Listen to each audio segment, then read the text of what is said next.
Hi, everyone. Welcome to Minority Mavericks. This is Angel Leon, your host, and this is the show where we tell the story of all minority entrepreneurs, founders, and investors of this world. And in today's show, I have the pleasure of having Joah Spearman, and he's the founder of Localeur. And they're building something very interesting out there that a lot of people may be able to actually use in a very, very interesting way. So, welcome to the show, Joah. Thanks for having me. Appreciate it. Thank you for taking the time to talk to the audience today and our listeners, and of course taking the time to be on the show today. But just to get from the very beginning of things, let's start with just introducing yourself. Can you please introduce yourself and share your journey in becoming an entrepreneur or founder that you are today, right? Totally. And particularly in the context of empowering local communities through Localeur, that's your startup. Yeah. So Joah Spearman, I have very, very recently made the move after nearly 2 decades of living in Austin, Texas. I've moved to Sacramento, California, and I started Localeur. That it was my fourth company that I started. When I was a kid, when I was 11, 12 years old, I started cutting grass and raking leaves for neighbors, and that was kind of how I started out thinking of myself as a business person. And very early on, Right. actually in seventh grade, my mom had a boss who was a black man named Horace, who owned a franchise of Pizza Huts actually, and he was the early kind of inspiration for me seeing myself as an entrepreneur. And fast forward almost 25 years or 15 years actually, and I started my first business. I was about 25, 26 years old. I had an agency supporting companies like FedEx with their social media and communications work. And then while I liked that work a lot, I wanted to do something that Okay. was more rooted in Austin when I was living there. And so I opened a sneaker boutique in downtown Austin called Sneak Attack. And I ran that, and I did pop-ups around town. And really the focus of that was about community. And Mm-hmm. and then after that, I kind of leveraged the understanding that I had around fashion and style to create and run the first ever fashion segment of South by Southwest Festival. So I did that Very for a few cool. years. And through the process of that, I got really familiar with just serving the needs of a lot of travelers, whether that was people coming in town for South by Southwest or people coming in town to Austin and landing in my sneaker boutique. And that was where the inspiration for Localeur was born, which was this notion of everyone really they want to bypass where tourists go and they want to know where locals go, and Okay. but there was no place online to find that. And so what I created was a simple website where 12 of my friends in Austin recommended restaurants and bars and shops and things that they enjoyed in Austin. And we Okay. launched in March of 2013, and over the last 10 years expanded Localeur to over 200 cities around the world with the same model. In every city, there are locals recommending locally owned businesses that they eat at, where they drink, where they shop, where they work out, things of that nature. That's very cool, Joa. And so I'm guessing that the itself has fostered, right, a community of local people, right, in order to share these insights, right, in a global way, in Mhm. any kind of city out there, right? You guys have over 200 cities or something like that now. Yeah, 209 cities. And I think what's interesting is, you know, I think with Web 1.0, it was really people just trying to bring stuff that was offline online. So you had Right. websites that were just kind of taking words from books and putting them on the internet. And I think with Web 2.0, then you had the introduction of social media. You Right. know, in the review world, you have TripAdvisor, you have Yelp, um, popularizing user generated content reviews. And what we did, I think, was take it to the next level of saying, okay, that's cool. You have everything on the internet and you have these reviews, but so many of the problems with review sites was that so many of the reviews were from people who maybe that was their only time ever going to that restaurant, their only time ever going to Hmm. that bar because they were a visitor. And those aren't the people that we felt like have the best insight on what's happening in that city. It's the people who are actually the locals who go to that coffee shop, 3 times a week, who go to Hmm. that restaurant a couple times a month. Definitely. People who are really knowledgeable. So that's our single source of insight was from these locals. Yeah, that's very cool. And how do you believe the platform itself contributes, right, to empowering these local entrepreneurs and local businesses, especially those that are owned by minority people. Yeah. I mean, that's, one of the things I'm really proud of with the community we built is just the how many of the people are either people of color in our community, they're women, they are people who they're really plugged into their cities, they're DJs, they're designers, they're photographers, they're people who are out in the community. And, a lot of when we started out, we actually got some pushback from locals because people were worried that we were going to ruin some of their favorite local spots, their hidden gems. Mm, And one of yeah, the ways that we kind of got over that hump was really communicating to them that, hey, like that black owned restaurant, that women owned business, these are the places that actually need our support. Like the best way you can help that business and that business owner is by evangelizing that business, rather than trying to hide it for yourself, which is only going to hurt their bottom line, is actually sharing it with your friends, sharing it with people that, hmm, that come in town. So that yeah, was something that we used early on to help us kind of get over the hump with locals who are initially kind of hesitant to want to share their favorite spots.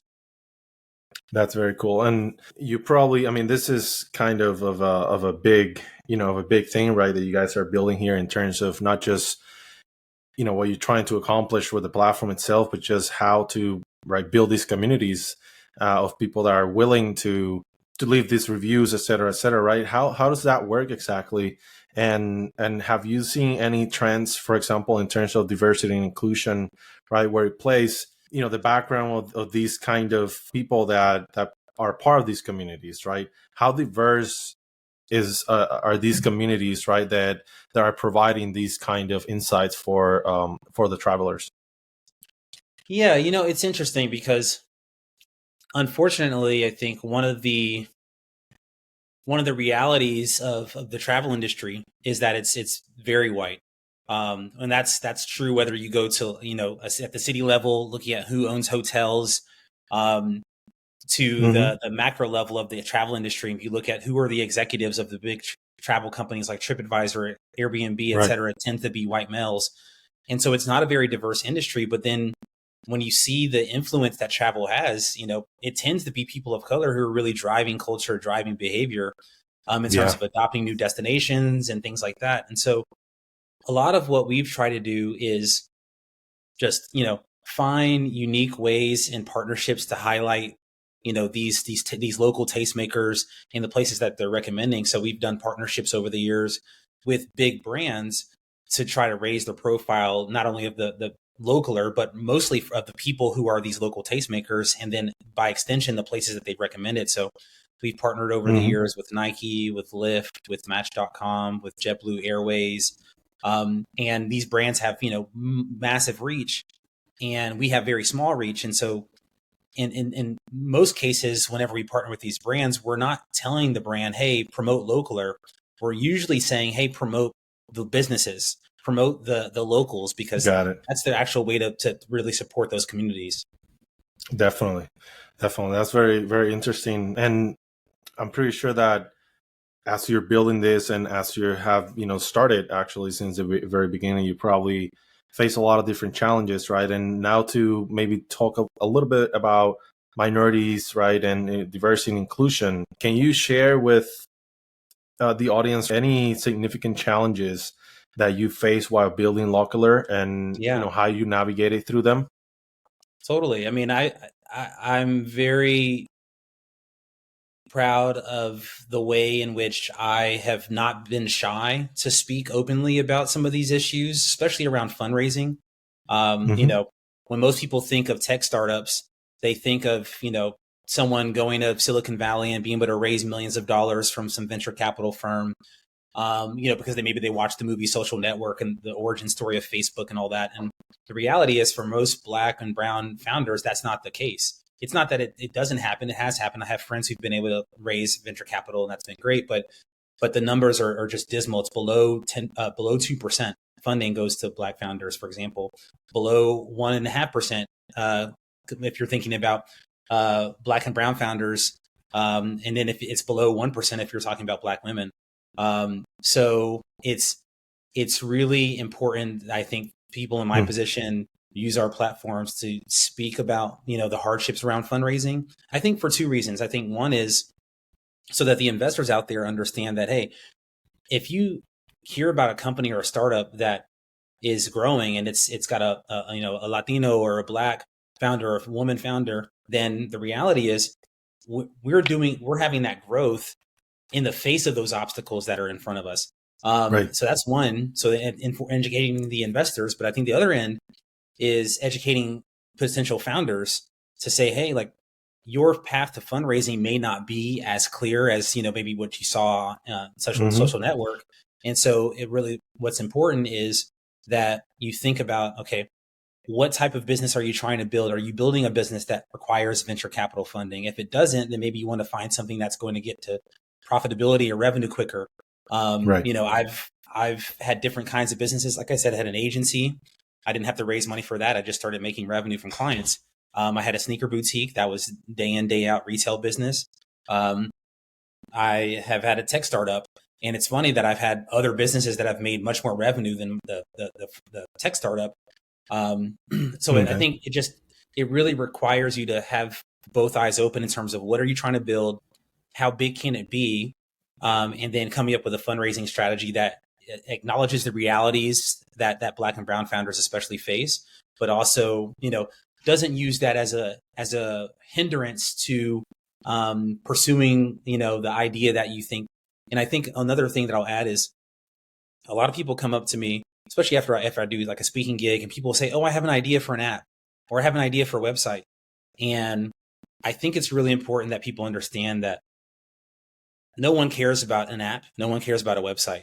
People want to have problem solved. Right.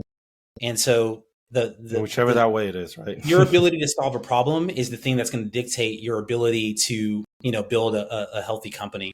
And what I'm really excited about is that there are a lot of Black and brown founders, especially now, who've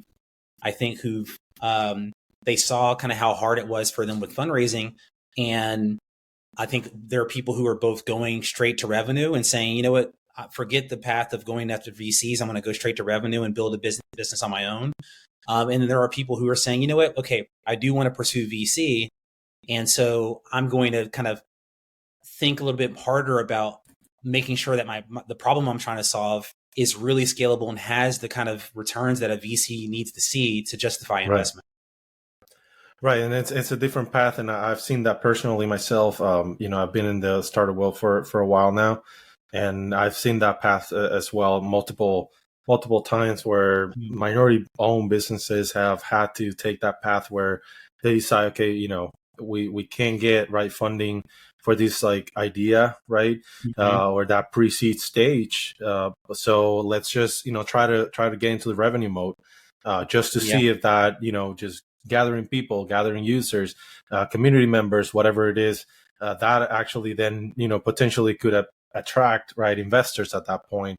But it takes more, right, for these people to put their projects in front of investors, and investor actually deciding that there's no risk, right? And it's that fake risk that investors talk about with minority groups.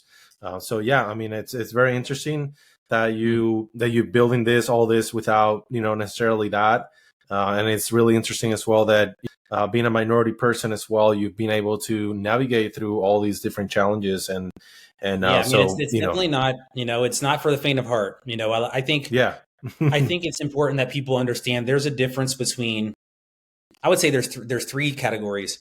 I would say there are people who are entrepreneurial, and everyone who's entrepreneurial doesn't need to own their own business and be their own boss. So, my first piece of advice that I give people who say they want to be an entrepreneur actually is go get paid to learn.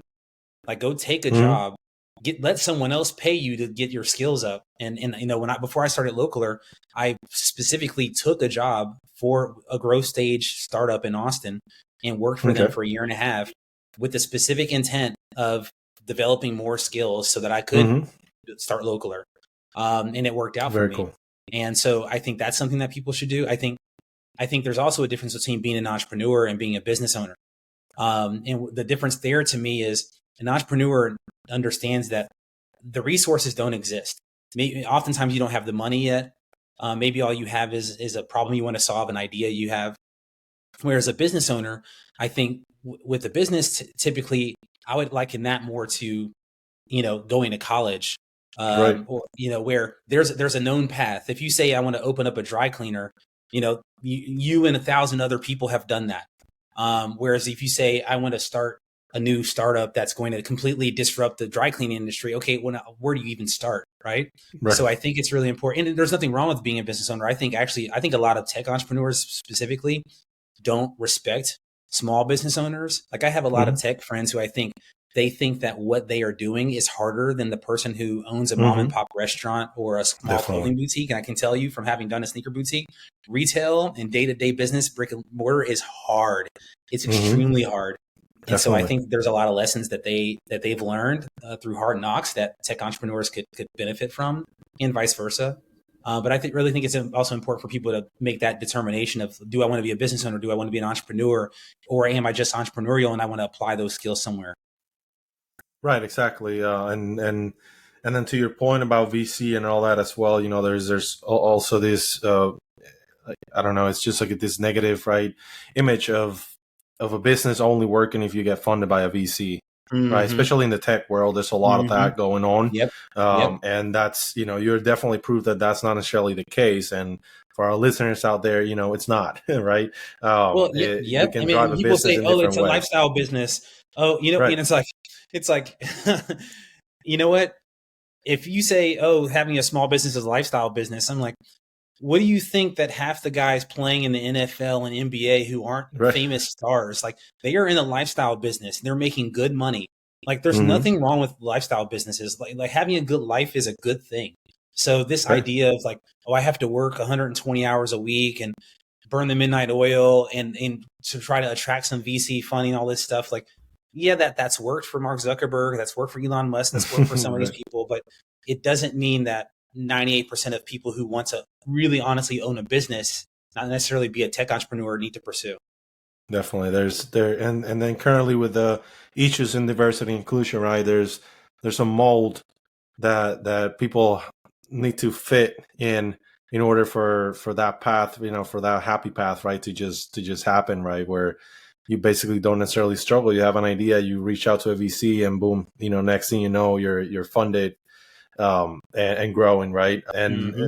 there's a lot of businesses, that have failed as well trying to pursue that path as well, Mm-hmm. and that's up to, of course, the founding entrepreneur to quickly switch to that strategy, especially right in the minority world. You Mm-hmm. guys are focusing though on local owned businesses, right? Yes, yes. I mean, it's funny because over the last 10 years, there are some restaurants that maybe, let's say, they had their first location in Austin and then they had success and they were able to grow and expand to Houston. So for cases like that, we'll still let them be recommended in Houston. But for the most part, Okay. we totally stay away from chains. We don't need, because that's part of the problem I'm trying to solve. When I had my sneaker Right. boutique, one of my pet peeves was that if you went onto Yelp and you searched the word sneakers or shoes, Foot Locker would come up before my sneaker boutique. Even though I'm the Right. local business owner in downtown Austin, Foot Locker's in the mall, like halfway out of town, and Right. it was because they have marketing budget. And so I wanted to build a platform where marketing budget didn't dictate, what places showed up. I wanted to make a place where it's really just about what the locals were saying is legit. Right. And so, you're looking for a restaurant in New York, you're not going to get TGI Fridays, you're not going to get Applebee's, you're not going to get Burger King, you're going to get a Good. local spot that's only in New York, or maybe they've grown and now they're also in Philly. Very cool. Very cool. I love that. I definitely do. I'm a minority person as well. I was born and raised in Puerto Rico, and as someone that doesn't live necessarily in their country or where they're coming from, right? I do miss a lot of my things, Mm-hmm. and sometimes it's Mm-hmm. hard to even just look it up in Google or whatever. Everything that shows up is kind of generic, Mm-hmm. and I remember maybe a few weeks ago, or maybe a couple of months ago, actually, we found this Puerto Rican place that I've never heard before, and I've been looking for it. I've been looking for a Puerto Rican restaurant that sells like authentic Puerto Rican food, and I couldn't find anything. Given that, first of all, I'm in New York, so there's Puerto Ricans here, of course, but in my area, it's been really hard, and it took me months to find just one out Yeah. there. So very cool what you guys are doing. I really like that. So how since you guys are focusing then on locally owned businesses again, which it's amazing to support that. How do you see that the platform impacting the economic landscape of the community, right, that it serves, particularly in supporting minority entrepreneurs and minority founded and started businesses? Yeah. I mean, again, having been a brick and mortar small business owner myself, I know that the single most important thing that we can do and that we try to do to help businesses is to get them customers, and really to get them customers, not one time, but customers who are going to evangelize their businesses. So that's on the local side, that's on the visitor side as well. So it's amazing that even though I built this thing to serve travelers, half of our users are locals. So because you have an instance, for example, let's say a city like Houston. Houston's a big city. And it's very hard if you open a business in one side of Houston and you're 30 minutes away from the other side of Houston. A local, it may not take that 30-minute drive if they've never heard of your spot. And so there's this interesting thing that happens where a traveler is probably more willing to make that drive if they heard a place is good. And Right. so there's this kind of interesting word of mouth network effect that happens where a traveler will visit a place and then a local will hear about it through the traveler and vice versa. And that happens to me all the time. Like I just went to New York, Okay. and every time I go to New York, there are places that I've been to or go to that even my friends who live in New York haven't been to. Because maybe they live in Brooklyn and it's hard for them to go to Right. Harlem, or they Right. live in Hmm. Long Island City. They're not likely to go to downtown Manhattan. And so I think that that's one of the interesting things that we've tried to cultivate is this environment where the locals have the authority because they know the city, but the travelers have they have this authentic experience that isn't common. It's not the common tourist experience, and so I think by having those experiences, they were able to relay that message back to locals, like, oh, this is a place that I've had a good time. So I think our bottom line value to businesses is really, can we help them stay in business? If can we Right. a place that normally would have maybe gone out of business after 1 year or 2 years, can we help them stay in business for 4 years or 5 years? A place that maybe they were going to have a hard time trying to stay open, can we help them during a slow season when there's not a lot of people in town because people vacation or whatever, that kind of thing. So Right. I think one of the challenges that we've had in Localeur is that what we do is very hard to measure. It's because there's no one really keeping track of okay, this restaurant that when was it going to go out of business before they got these customers to show up.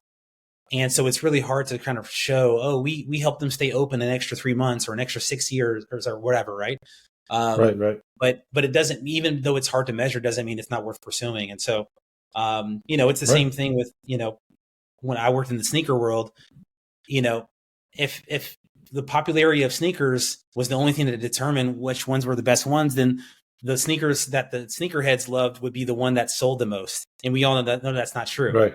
Like the Right. shoes that sells the most is the one that's maybe it's in the mall, it's low priced, but it doesn't necessarily mean it's the most coveted. And it's the Hmm. same thing with these businesses. It's like just because more people maybe go eat at Chili's or McDonald's doesn't mean that that local mom and pop restaurant isn't just as good or if not better, honestly. Definitely. Definitely. Or there actually people won't prefer the other restaurant they just don't know about. Yep. So Yep. yeah, definitely, I see it, and I love the the idea of what you're building here, Joa. I really respect what you're doing for sure, and I appreciate the fact that it's not just about you, right, building your business, but it's about you building a business that's helping not just other people, but it's helping people that are actually underrepresented.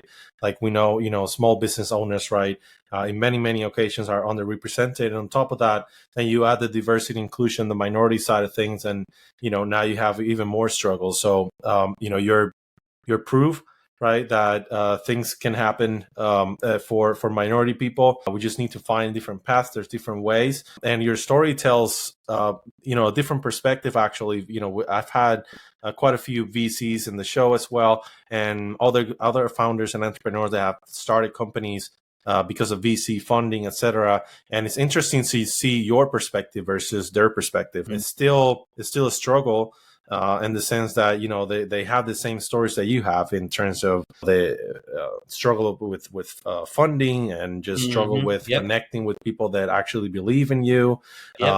all that kind of stuff. So Yeah. they still struggle with the same things, and I just want listeners and any aspiring people, minority people out there, to understand that there are different paths of building businesses. There are Mm-hmm. different paths of you doing things. You don't need necessarily to reach out to a VC in order for you to start your business, or you don't necessarily need a loan, for example, to even start a business, right? Mm-hmm. Which is, yet another one of the things that a lot of minority people kind of struggle getting for these things as well, right? Given that Mm-hmm. the whole spectrum, right, is tilted to the wrong side, I would say, right? Yeah. So yeah, I really appreciate your story, Joah. This was all great. Localeur is, amazing what you guys are doing. But before we leave here, though, looking ahead, right? Do you have any other future plans, personally or with Localeur Yeah. itself? Yeah. Yeah. I mean, here it is. It's we're embarking on 2024, and I'm really excited because I have another company that I'm starting that is taking a very different funding path than Localeur. Localeur, Nice. I put the first money in. I went into debt for Localeur. I over 10 years, I probably put $300,000 in, and was paying myself $30,000 a year for a decade. Really, in a lot of ways, just like constantly showing improving with the business. Whereas with this new one that I'm starting, that's in stealth right now, it in part because of the track record that I've built over the years, I was able to very quickly attract institutional venture capital at the pre-seed stage to kind of get going with the idea and the business. So Okay. it's really interesting because I think so often what people don't realize is that the most successful entrepreneurs tend to be serial entrepreneurs. I mean, every now and then you get an example of someone leaving a day job to start something Hmm. the first time and making a hit with it. But even, Zuckerberg, all these people that people know about, even they had smaller successes or failures before they did their big thing. And Definitely. so Hmm.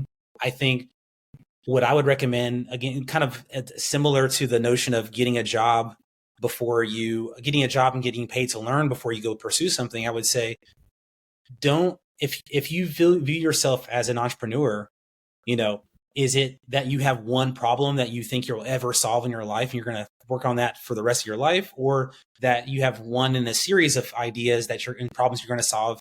And if so, then you really want to try to play to the odds of, okay, this, hopefully this works out, but then eventually getting to some stage of, okay, is it successful enough for me to continue pursuing it, or should I, start something else?